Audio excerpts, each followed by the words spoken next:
Hello ਦੋਸਤੋ, ਅੱਜ ਦੀ ਇਸ ਵੀਡੀਓ ਵਿੱਚ ਮੈਂ ਤੁਹਾਡਾ ਸਵਾਗਤ ਕਰਦਾ ਹਾਂ। ਅੱਜ ਆਪਾਂ ਗੱਲ ਕਰਾਂਗੇ ਕਿ ਆਪਾਂ ਕਿਵੇਂ ਆਪਣੀਆਂ ਫੋਟੋਜ਼ ਅਤੇ ਹੋਰ ਡਾਟਾ ਆਨਲਾਈਨ ਸਟੋਰ ਕਰ ਸਕਦੇ ਹਾਂ ਅਤੇ ਕਦੋਂ ਵੀ ਆਪਾਂ ਇਸ ਡਾਟੇ ਨੂੰ ਡਾਊਨਲੋਡ ਕਰਕੇ ਦੁਬਾਰਾ ਵਰ ਸਕਦੇ ਹਾਂ। ਤਾਂ ਇਹ ਆਪਾਂ ਕਰਾਂਗੇ ਗੂਗਲ ਡਰਾਈਵ ਦੀ ਮਦਦ ਨਾਲ। ਗੂਗਲ ਡਰਾਈਵ ਇੱਕ ਗੂਗਲ ਦਾ ਪ੍ਰੋਡਕਟ ਹੈ ਜੋ ਜ਼ਿਆਦਾਤਰ ਐਂਡਰਾਇਡ ਫੋਨਾਂ ਵਿੱਚ ਇੰਸਟਾਲ ਆਉਂਦਾ ਹੈ। ਜੇਕਰ ਤੁਹਾਡੇ ਕੋਲ ਇਹ ਸੌਫਟਵੇਅਰ ਨਹੀਂ ਹੈ ਤਾਂ ਤੁਸੀਂ ਪਲੇ ਸਟੋਰ ਤੋਂ ਜਾ ਕੇ ਡਾਊਨਲੋਡ ਕਰ ਸਕਦੇ ਹੋ ਅਤੇ ਜੇਕਰ ਅਪਡੇਟ ਕਰਨ ਵਾਲਾ ਹੈ ਤਾਂ ਤੁਸੀਂ ਅਪਡੇਟ ਵੀ ਕਰ ਸਕਦੇ ਹੋ।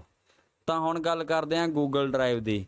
ਗੂਗਲ ਡਰਾਈਵ ਇੱਕ ਮੈਮਰੀ ਕਾਰਡ ਦੀ ਤਰ੍ਹਾਂ ਹੈ ਜਿਸ ਵਿੱਚ ਆਪਾਂ ਆਨਲਾਈਨ ਆਪਣੀਆਂ ਫੋਟੋਆਂ, ਵੀਡੀਓਜ਼ ਅਤੇ ਗਾਣੇ ਵਗੈਰਾ ਅਪਲੋਡ ਕਰਕੇ ਸੰਭਾਲ ਕੇ ਰੱਖ ਸਕਦੇ ਹਾਂ। ਇਸ ਵਿੱਚ ਸਿਰਫ ਆਪਾਂ ਉਹ ਚੀਜ਼ਾਂ ਭਰਦੇ ਹਾਂ ਜੋ ਆਪਾਂ ਨੂੰ ਬਹੁਤ ਜ਼ਿਆਦਾ ਲੋੜੀਂਦੀਆਂ।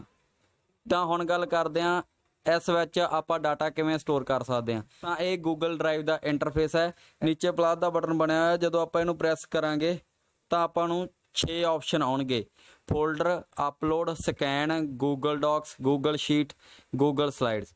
ਸਭ ਤੋਂ ਪਹਿਲਾਂ ਆਪਾਂ ਬਣਾਉਂਦੇ ਹਾਂ ਇੱਕ ਫੋਲਡਰ ਫੋਟੋਆਂ ਅਪਲੋਡ ਕਰਨ ਲਈ, ਤੇ ਇਹਦਾ ਨਾਮ ਦੇਵਾਂਗੇ ਆਪਾਂ ਫੋਟੋਜ਼।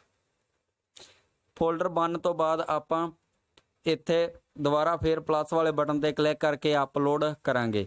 ਤਾਂ ਇੱਥੇ ਤੁਸੀਂ ਉੱਪਰ ਦੇਖ ਸਕਦੇ ਹੋ ਜਿੱਦਾਂ ਲਿਖਿਆ ਹੋਇਆ ਰੀਸੈਂਟ, ਜੋ ਰੀਸੈਂਟ ਤੁਸੀਂ ਫੋਟੋਜ਼ ਖਿੱਚੀਆਂ ਜਾਂ ਵੀਡੀਓ ਬਣਾਈਆਂ ਇੱਥੇ ਸਿਰਫ ਉਹ ਸ਼ੋ ਹੋਣਗੀਆਂ। ਜੇਕਰ ਤੁਸੀਂ ਪੁਰਾਣੀਆਂ ਫੋਟੋ ਅਪਲੋਡ ਕਰਨਾ ਚਾਹੁੰਦੇ ਹੋ ਤਾਂ ਆਪਾਂ 3 ਡੰਡਿਆਂ ਤੇ ਕਲਿੱਕ ਕਰਕੇ ਨੀਚੇ ਫੋਟੋਜ਼ ਵਾਲੇ ਆਪਸ਼ਨ ਤੇ ਜਾਵਾਂਗੇ। ਇੱਥੇ ਆਪਣੀ ਗੈਲਰੀ ਖੁੱਲ੍ਹ ਜਾਵੇਗੀ।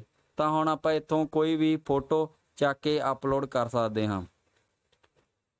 ਤਾਂ ਜਦੋਂ ਆਪਾਂ ਫੋਟੋ ਅਪਲੋਡ ਕਰਨ ਲੱਗਦੇ ਹਾਂ ਤਾਂ ਇੱਥੇ ਲਿਖਿਆ ਆ ਰਿਹਾ ਹੈ ਵੇਟਿੰਗ ਫॉर ਵਾਈਫਾਈ, ਤੇ ਤੁਸੀਂ ਇੱਥੇ ਰਿਜ਼ਿਊਮ ਤੇ ਕਲਿੱਕ ਕਰੋਗੇ ਤਾਂ ਇਹ ਅਪਲੋਡ ਹੋਣ ਲੱਗ ਜੂਗੀ। ਲੇਕਿਨ ਜੇ ਤੁਸੀਂ ਇਹ ਚੀਜ਼ ਮੈਨੂਅਲੀ ਨਹੀਂ ਕਰਨਾ ਚਾਹੁੰਦੇ ਤਾਂ ਤੁਹਾਨੂੰ ਸੈਟਿੰਗ 'ਚ ਜਾਣਾ ਪਵੇਗਾ, ਤੇ ਇੱਥੇ ਸਭ ਤੋਂ ਨੀਚੇ ਲਿਖਿਆ ਹੋਇਆ transfer file only over wifi, ਇਸ ਨੂੰ ਆਪਾਂ ਆਫ ਕਰ ਦੇਵਾਂਗੇ। ਤਾਂ ਹੁਣ ਤੁਸੀਂ ਆਪਣੇ ਮੋਬਾਈਲ ਡਾਟੇ ਤੇ ਫੋਟੋਜ਼ ਵਗੈਰਾ ਸੇਵ ਕਰ ਸਕਦੇ ਹੋ। ਤੇ ਹੁਣ ਗੱਲ ਕਰਦੇ ਹਾਂ ਡਾਕੂਮੈਂਟ ਕਿਵੇਂ ਅਪਲੋਡ ਕਰਨੇ ਆ। ਤਾਂ ਸੇਮ ਪ੍ਰੋਸੀਜਰ ਆ, ਉਵੇਂ ਹੀ ਆਪਾਂ ਪਹਿਲਾਂ ਫੋਲਡਰ ਬਣਾਵਾਂਗੇ। ਫੋਲਡਰ ਬਣਾਉਣ ਦਾ ਫਾਇਦਾ ਇਹ ਆ ਕਿ ਆਪਾਂ ਨੂੰ ਕੋਈ ਵੀ ਚੀਜ਼ ਜਦੋਂ ਆਪਾਂ ਦੁਬਾਰਾ ਇਹਦੇ ਵਿੱਚ ਲੱਭਾਂਗੇ ਤਾਂ ਉਹ ਆਪਾਂ ਨੂੰ ਲੱਭਣੀ ਆਸਾਨ ਹੋ ਜਾਵੇਗੀ। ਤਾਂ ਪਹਿਲਾਂ ਆਪਾਂ ਫੋਲਡਰ ਖੋਲ੍ਹਦੇ ਹਾਂ ਤੇ ਅਪਲੋਡ ਤੇ ਕਲਿੱਕ ਕਰਦੇ ਹਾਂ। ਇੱਥੇ ਆਪਾਂ ਫਾਈਲ ਮੈਨੇਜਰ ਖੋਲਾਂਗੇ ਅਤੇ ਵੇਖਾਂਗੇ ਕਿ ਆਪਣੇ ਡਾਕੂਮੈਂਟਸ ਕਿਹੜੇ ਫੋਲਡਰ ਵਿੱਚ ਪਏ ਆ, ਉੱਥੋਂ ਆਪਾਂ ਅਪਲੋਡ ਕਰਾਂਗੇ। ਇੱਦਾਂ ਤੁਸੀਂ ਦੇਖ ਸਕਦੇ ਹੋ ਮੈਂ ਇੱਕ ਐਕਸਲ ਫਾਈਲ ਅਪਲੋਡ ਕਰਨ ਲੱਗਾ ਹਾਂ।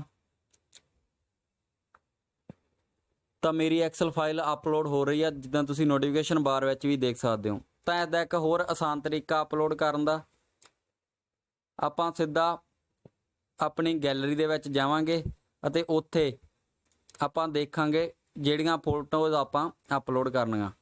ਤਾਂ ਇੱਥੋਂ ਆਪਾਂ ਕੋਈ ਵੀ 2-4 ਫੋਟੋਆਂ ਸਿਲੈਕਟ ਕਰਾਂਗੇ। ਇਸ ਤੋਂ ਬਾਅਦ ਆਪਾਂ ਨੀਚੇ ਸੈਂਡ ਦਾ ਆਪਸ਼ਨ ਲਿਖਿਆ ਹੋਇਆ ਹੈ, ਇਸ ਤੋਂ ਬਾਅਦ ਲਿਖਿਆ ਆ ਰਿਹਾ ਆਪਣੇ ਕੋਲ ਸੇਵ ਟੂ ਡਰਾਈਵ, ਆਪਾਂ ਇਸ 'ਤੇ ਕਲਿੱਕ ਕਰਾਂਗੇ। ਤਾਂ ਇੱਥੇ ਮੇਰੀ ਜੋ ਆਈਡੀ ਹੈ ਜੀਮੇਲ ਆਈਡੀ ਜਿਸ ਨਾਲ ਮੈਂ ਗੂਗਲ ਡਰਾਈਵ ਬਣਾਈ ਆ ਉਹ ਖੁੱਲ੍ਹ ਚੁੱਕੀ ਹੈ, ਅਤੇ ਨੀਚੇ ਲਿਖਿਆ ਹੋਇਆ ਫੋਲਡਰ। ਜਦੋਂ ਆਪਾਂ ਫੋਲਡਰ 'ਤੇ ਕਲਿੱਕ ਕਰਾਂਗੇ ਤਾਂ ਇੱਥੇ ਆਪਾਂ ਬੈਕ ਆ ਕੇ ਆਪਾਂ ਇੱਕ ਅਲੱਗ ਤੋਂ ਇੱਥੇ ਫੋਲਡਰ ਵੀ ਬਣਾ ਸਕਦੇ ਹਾਂ। ਜੇ ਨਹੀਂ ਤਾਂ ਆਪਾਂ ਪਹਿਲਾਂ ਵਾਲੇ ਫੋਲਡਰ ਵਿੱਚ ਵੀ ਸੇਵ ਕਰ ਸਕਦੇ। ਹੁਣ ਮੰਨ ਲਓ ਆਪਾਂ ਇਹ ਫੋਟੋਆਂ ਆਪਾਂ ਫੋਟੋਜ਼ ਵਾਲੇ ਫੋਲਡਰ 'ਚ ਸੇਵ ਕਰਨੀਆਂ ਤਾਂ ਫੋਟੋਜ਼ 'ਤੇ ਕਲਿੱਕ ਕਰਕੇ ਸਿਲੈਕਟ 'ਤੇ ਕਲਿੱਕ ਕਰਾਂਗੇ ਤਾਂ ਸੇਵ। ਅਤੇ ਹੁਣ ਜਿਹੜੀਆਂ ਇਹ 4 ਫੋਟੋਆਂ ਬਿਨਾਂ ਗੂਗਲ ਡਰਾਈਵ ਖੋਲ੍ਹੇ ਆਪਣੀਆਂ, ਜਿੱਦਾਂ ਤੁਸੀਂ ਨੋਟੀਫਿਕੇਸ਼ਨ ਬਾਰ ਵਿੱਚ ਦੇਖ ਸਕਦੇ ਹੋ, ਅਪਲੋਡ ਹੋਣੀਆਂ ਸ਼ੁਰੂ ਹੋ ਗਈਆਂ। ਹੁਣ ਆਪਣੀਆਂ ਫੋਟੋਜ਼ ਅਪਲੋਡ ਹੋ ਚੁੱਕੀਆਂ। ਹੁਣ ਚੈੱਕ ਕਰਦੇ ਹਾਂ ਆਪਾਂ ਡਰਾਈਵ 'ਚ ਇਹ ਆ ਗਈਆਂ ਕਿ ਨਹੀਂ। ਤਾਂ ਤੁਸੀਂ ਦੇਖ ਸਕਦੇ ਹੋ ਸਾਰੀਆਂ ਫੋਟੋਆਂ ਆਪਣੀ ਗੂਗਲ ਡਰਾਈਵ ਵਿੱਚ ਵਾਪਸ ਆ ਗਈਆਂ। ਅਤੇ ਇਹਨਾਂ ਨੂੰ ਹੁਣ ਆਪਾਂ ਜਦੋਂ ਵਰਤਣਾ ਤਾਂ ਆਪਾਂ ਕਿਸੇ ਵੀ ਫੋਨ ਵਿੱਚ ਜਾਂ ਕੰਪਿਊਟਰ ਵਿੱਚ ਆਪਣੀ ਇਹ ਈਮੇਲ ਆਈਡੀ ਤੇ ਪਾਸਵਰਡ ਭਰ ਕੇ ਲੌਗਇਨ ਕਰਾਂਗੇ ਅਤੇ ਆਪਾਂ ਫੋਟੋਜ਼ ਡਾਊਨਲੋਡ ਕਰ ਲਾਂਗੇ। ਫੋਟੋਜ਼ ਡਾਊਨਲੋਡ ਕਰਨ ਲਈ ਆਪਾਂ ਨੂੰ ਇੱਧਰ 3 ਡਾਟ 'ਤੇ ਕਲਿੱਕ ਕਰਨਾ ਪਊਗਾ ਅਤੇ ਇੱਥੇ ਲਿਖਿਆ ਹੁੰਦਾ ਡਾਊਨਲੋਡ। ਇਹ ਫੋਟੋਜ਼ ਜਿਹੜੀਆਂ ਇਹ ਸੇਮ ਕੁਆਲਿਟੀ, ਜਿਹੜੀ ਕੁਆਲਿਟੀ ਦੇ ਵਿੱਚ ਆਪਾਂ ਅਪਲੋਡ ਕੀਤੀਆਂ ਸੀ ਉਸੇ ਹੀ ਕੁਆਲਿਟੀ ਵਿੱਚ ਡਾਊਨਲੋਡ ਹੋਣਗੀਆਂ। ਮੈਨੂੰ ਯਕੀਨ ਆ ਕਿ ਤੁਸੀਂ ਹੁਣ ਸਿੱਖ ਗਏ ਹੋ ਕਿ ਡਾਟਾ ਕਿਵੇਂ ਆਪਾਂ ਡਰਾਈਵ 'ਤੇ ਸੇਵ ਕਰ ਸਕਦੇ ਹਾਂ। ਜੇਕਰ ਵੀਡੀਓ ਚੰਗੀ ਲੱਗੀ ਤਾਂ ਲਾਈਕ ਕਮੈਂਟ ਕਰਕੇ ਜ਼ਰੂਰ ਦੱਸਿਓ। ਇਸੇ ਤਰ੍ਹਾਂ ਦੀਆਂ ਹੋਰ ਵੀਡੀਓ ਦੇਖਣ ਲਈ ਸਾਡੇ ਨਾਲ ਬਣੇ ਰਹੋ। ਇੱਥੋਂ ਤੱਕ ਵੀਡੀਓ ਵੇਖਣ ਲਈ ਧੰਨਵਾਦ।